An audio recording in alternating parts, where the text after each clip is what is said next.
Welcome to the For the Reef podcast. Each week we bring our fish nerd conversations from the fish room floor to your living room. We try to bridge the gap between the saltwater aquarium hobby and coral reef conservation. Now, here are your hosts, fisheries biologist and founder of For the Reef Apparel, Mitch Dender, with local fish store owner and first responder, Ian Bell. Hey, welcome to For the Reef podcast. Something a little different for you today. We're here in lovely, snowy Barrie, Ontario, and we're going to visit Kyle Elder at Adaptive Reef. So we're here with Kyle Elder at Adaptive Reef in Barrie, Ontario. You probably all know Kyle from watching all the boat reef supply videos. He's agreed to give us a little tour of his new building and what he's doing up here. Yeah, so we just moved in here, I think, 2 months ago, and it was a nightmare, but, you know, expected. And now we actually have the production space to expand. Right now we have 5 CNCs in total. I have another one coming this year, and probably another one coming by the end of this year. Overall, we're around 15,000 square foot now, with a full office, you know, break rooms and stuff like that, and around 23 full-time employees. So Kyle doesn't just do Adaptive Reef stuff, he's a full sign shop as well, correct? Yeah, we do the larger brands across Canada, like HomeSense. We've done Loblaws, Walmart, stuff along those lines. And all that tooling and all that gear kind of transferred into the aquarium industry pretty easily. Molding and stuff like that, we all do, so, you know, that's kind of where it all kind of started. Great. Kyle has many tanks at home, or has had. I thought there were multiple tanks, but he's doing one at a time. Some of you have probably seen his computer cooling tank that he had. Apparently that one's coming down and he's got something new coming up. Yeah, bigger, 8 foot long minimum, maybe 12 foot long. Oh wow, we'll see. Awesome. Yeah, I need room to grow coral and do things. Nice. You know, can't help but not buy fishing coral. It just, I tried to stop it, but it just never works. It just never ever works. Right on. But yeah, anyway, so we have it set up, just, you know, row of CNCs, and then this is our production room. We have multiple 4x8 tables, we got, you know, 4x12, and then we have an actual production line that pulls out a lot of adaptive stuff. We went from making, you know, 50 products a month to making hundreds. And we OEM too for a lot of companies out there. So we don't only make adaptive products, we end up making, you know, skimmers, reactors, pretty much everything in the industry at this point. Yeah, it always amazes me every time I come up here, you see this and that lying around and go, wow, there's a lot of stuff from our industry that's happening here that no one really knows about. Yeah, oh yeah, and it's cool that we all do it in Canada. Like, we physically build the stuff, cut the stuff, and make the stuff in Canada. We don't just import and then assemble, and we try to do absolutely the most possible that we can within reason in this area. And then we are building a bunch of cabinets that go out. This is for saltwateraquarium.com. So there's all controller cabinets, all pre-built. There's our box storage right now because of COVID and everything that's going on. We had to inventory a lot more. And then that's all Europe. That goes to Dijon Marine Life.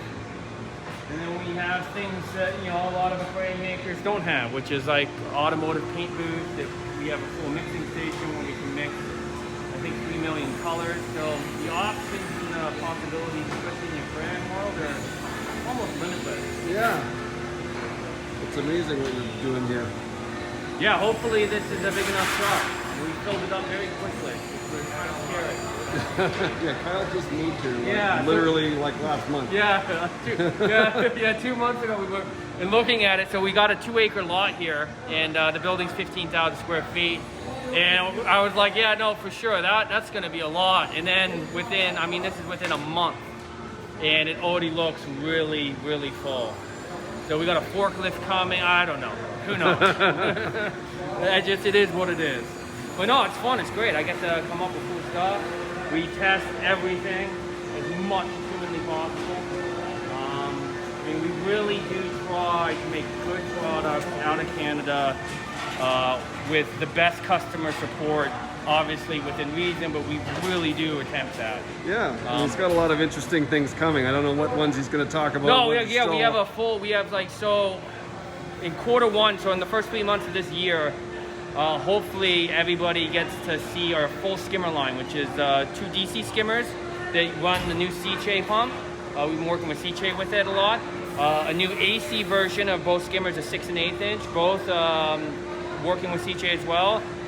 Calcium reactors, and all that stuff. And then past that, there's even more that we're working on. Algae scrubbers and a bunch of things. Wow. Yeah, I just, if I can make it, I'm going to give it a go. And if I can see that there can be an improvement, or just, I just want something cool to make, I'm going to probably do it.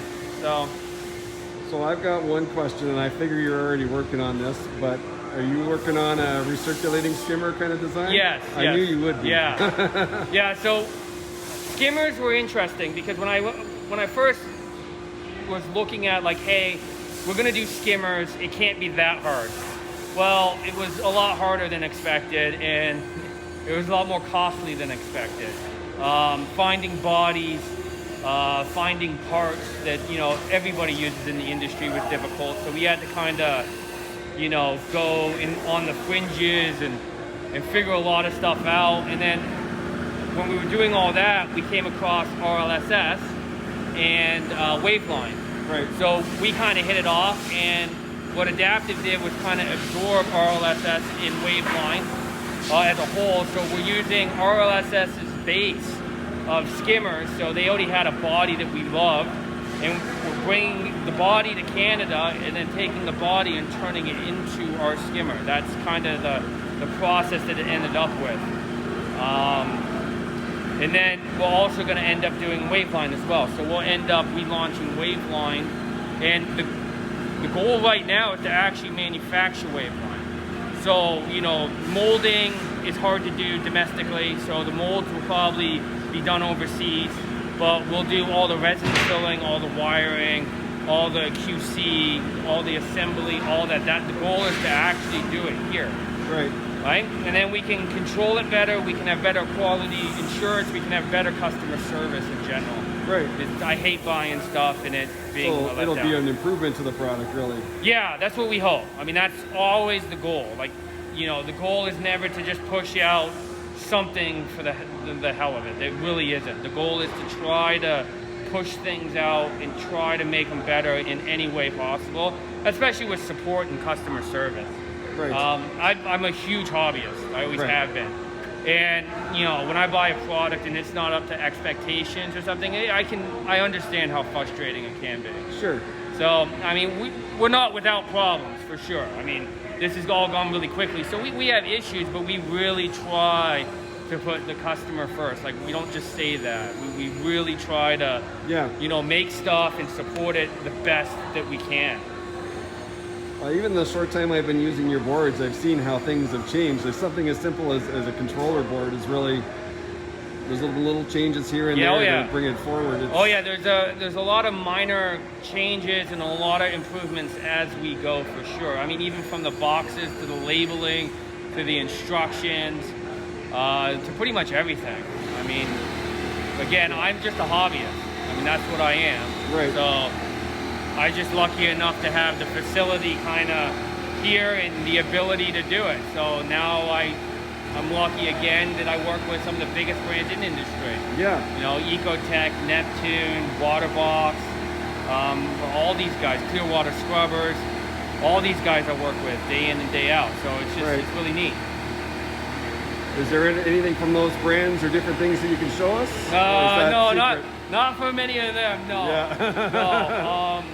I do fun things too. Like I do all I did all the signage, and I do a bunch of logos and stuff for Ecotech. I've seen that. I just like doing fun stuff. I mean, a lot of it isn't even aquarium related. I work with saltwateraquarium.com a lot, and I know what Ken likes, so I make him a bunch of cool stuff. I know Ryan really well out of BRS. Yeah. I consider him actually a pretty good friend, so I do cool stuff with him all the time. So it's just, it's just a neat situation to be in, to be honest with you. never expected. Going from the sign industry to this, how much of this is taking your time away from signs? Or? This is all my time now. Yeah. Yeah, it was originally just like, hey, we'll do this, we'll have some fun, I'll do some cool custom stuff. Vertex was the first company to say, hey, Kyle, let's do something together. Right. And I started that, did the custom stuff. I started taking some custom jobs, and people would ask for some crazy things, and I would just make it. And then the products kind of came along, and then the original intent was to sell, let's sell like 50 control boards. I mean, literally, it was that low of a number. It's like, right. Why not? I mean, we might as well give it a go. And then it just, went nuts. And it's not only the control boards; it's just all the product lines, the plumbing line, everything. Yeah. The plumbing line, is from just me setting up my water box tank. Yeah, if you don't know, Kyle has a whole set of adapters and whatnot to go to imperial to metric fittings, which is quite a thing that comes up when people buy these kits and suddenly realize, oh crap, I can't adapt this to what I need. Yeah, I really got sick of standing into like Home Depot and Lowe's looking at the plumbing section and not being able to use like anything. It was just so frustrating. So I searched, I looked for a company that molded them, and no one molds them. So what I have to do is buy the fitting, and I actually put it on the CNC and I mill it out. Yeah. I mean, it's not the most efficient way of doing it. It's not the best way of doing it, but it gets it on the market, and it gets it so people can actually plumb their tanks from, Home Depot and stuff. It goes for stuff like this too. This is our manifold. People were, building these. Well, to someone who plumbs all the time, this is pretty easy to make. It's not that big of a deal. But for someone who doesn't, it's a pain, because if you mess it up, these things are like $30 each. Right. And once you glue plumbing, that's about it. So that's where this came from. Trying to just make it easy. And then with a manifold that people can use, that means people can add cooler stuff to their aquariums. They can add algae scrubbers, they can add UV sterilizers without adding another pump and stuff like that. So that's where all this came from. I just noticed as we were standing here, as Kyle was saying, everything gets tested. Yeah. There it is right here. Got a pail of water, and he's got... We honestly test every single piece of plumbing that comes out of here like this. Right? I don't like things, we still have leaks. Imagine that. But we actually put everything in there and run a certain PSI through it to make sure that they don't leak. No one likes leaky stuff at all. Yeah. Simple things like that. I'm not... Most people in this industry, what I gather, especially the larger guys, Ecotech makes their stuff, Neptune makes their stuff, that's all fine. But they get a company to make it, they get it in, and they're more like a big warehouse. Right. You know what I mean? So there's no extra check. Yeah. It's cool being able to actually, look, like we had an issue with the XL boards today, but we were able to catch it here and fix it all. So we know that when it goes out, that we're not going to have that issue anymore. Right. We won't have the issue with the ones that, were already packed up. We ripped all the white ones out of the boxes already. Oh, yeah. So we're able to try to catch things and do things and support them. Plus, it's fun. I literally get to make aquarium stuff all day. So yeah. I can't really complain. You've been watching, you may have caught some of his pieces for the Skimmer stacked on the shelf over there. Yeah, no, there's a lot. We have 6 skids of bodies coming. Yeah. So a lot of bodies. Pumps we got our C-Chain pumps on the way too. They should be here in a couple days. Nice.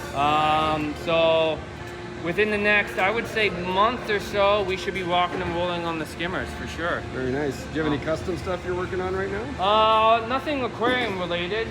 There's always like smaller things, but nothing too crazy. The custom stuff kind of had to take a back seat to trying to really refine and build good products. Yeah, I'm lucky enough. I have one of Kyle's custom cabinets in my shop, and he made me my own series of boards with touch screens in them, so that's pretty awesome. We're going to try and put some of those out. You'll see those in some of my builds coming up. Yeah, the cool thing. The the cool thing too about this place is that a couple companies come to us that are really small. Yeah, and they want like but they want like 100 of something or 50 of something, like a product that they have or a product idea. Yeah. So the options were usually either you go overseas and you order in like 500 and just hope to God like everything's good. You know what I mean? you 3D print it, which, you know, can work in some cases, but a lot of cases it can't. Or you come to Adaptive Reef, a guy like me, where I can actually run smaller production runs. So, Right. you know, You have that ability. yeah, we do a few products like that where honestly they order maybe 75 a year or 100 the whole year. Right. But we'll make them. I mean, you know, why not? I really want the coolest stuff and the best stuff for the industry. That's kind of the goal.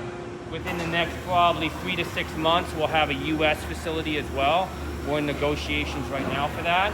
So I'll be able to store a lot of my stuff in the United States to ship to U.S. stores and stuff like that, and have full control over that, because you know, using a distributor can work sometimes, but for me it just wasn't a good fit. So I'm just going to do it all myself.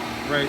So hopefully in the next 3 to 6 months that's all done. We were just signing the contracts actually, I think yesterday. Nice.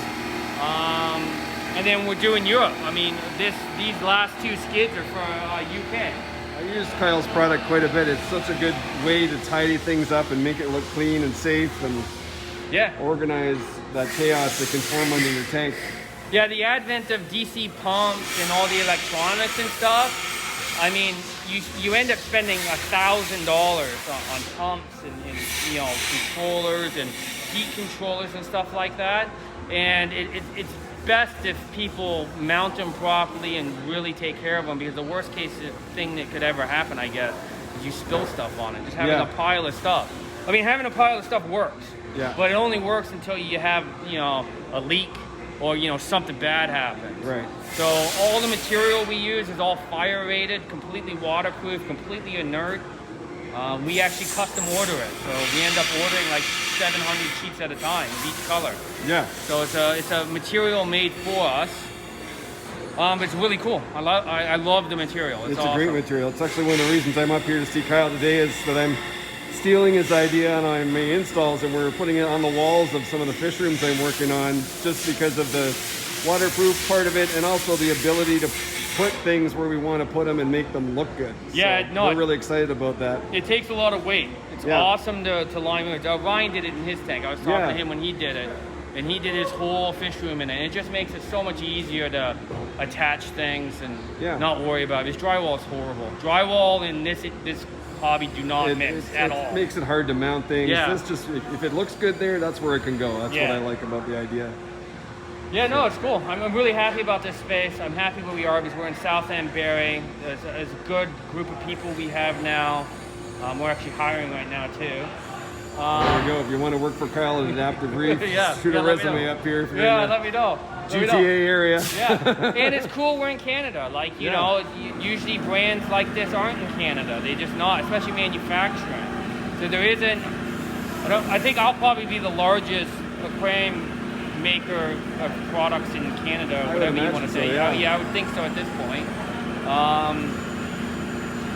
But yeah, it's just neat.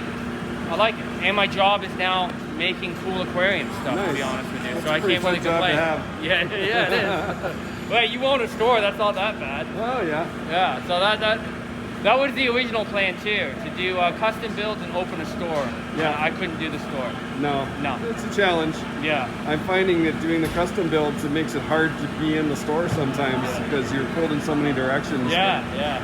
Since you are listening to this podcast, we can assume you care about the state of our oceans, as well as the aquarium hobby. These beliefs are also at the heart of Sustainable Marine Canada. We are an aquarium supply, service, and installation company who believe that we benefit from the oceans, and we have a responsibility to give something back. We are consistently involved in reef restoration efforts, and you have the chance to help us continue that work with every purchase.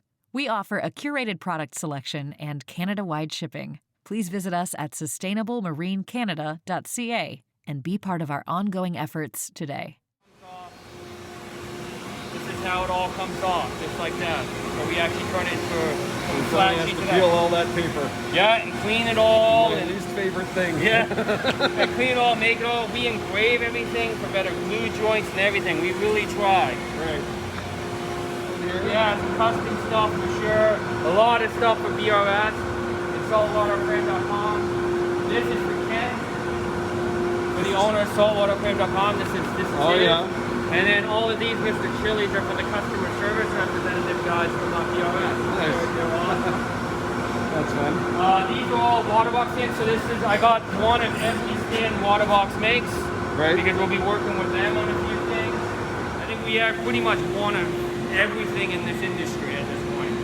We have one of everything Apex makes, one of everything Ecotech makes. Most of the brands we have like one of everything to jig off of and test. Nice. Then yeah, these are our switch boxes. So we mill them all. They start their life as an empty actual acrylic box that we make. I didn't really like any of the pre-made boxes, so I went with the worst way of doing it, but I like this. It feels good. Yeah. You know what I mean? I like how thick that we use 1/4 inch acrylic, not 1/8 inch and stuff like that. There's easier and better ways to do it, I guess, to make more money, but I really just like this. This is something I would buy. Yeah. And that's what I go off of, if that makes sense. Very good. Yeah. Well, there you go. That's our little quick tour of Adaptive Reef. Stay tuned. Kyle's got a lot of cool stuff coming out shortly, and we'll show it to you when he's done it. I'm as excited to see it as everybody else is. Yeah. I'm excited to get it all going. Yeah. All right. Thank you for joining us for this episode of the For the Reef podcast. As always, you can reach us at forthereefpodcast@gmail.com or via our websites forthereef.com or sustainablemarinecanada.ca. If you would like to get involved and help the reef restoration efforts, check out our friends at CaymanEcoDivers.com. We hope you enjoyed today's podcast. Please hit subscribe and join us for the next episode coming soon.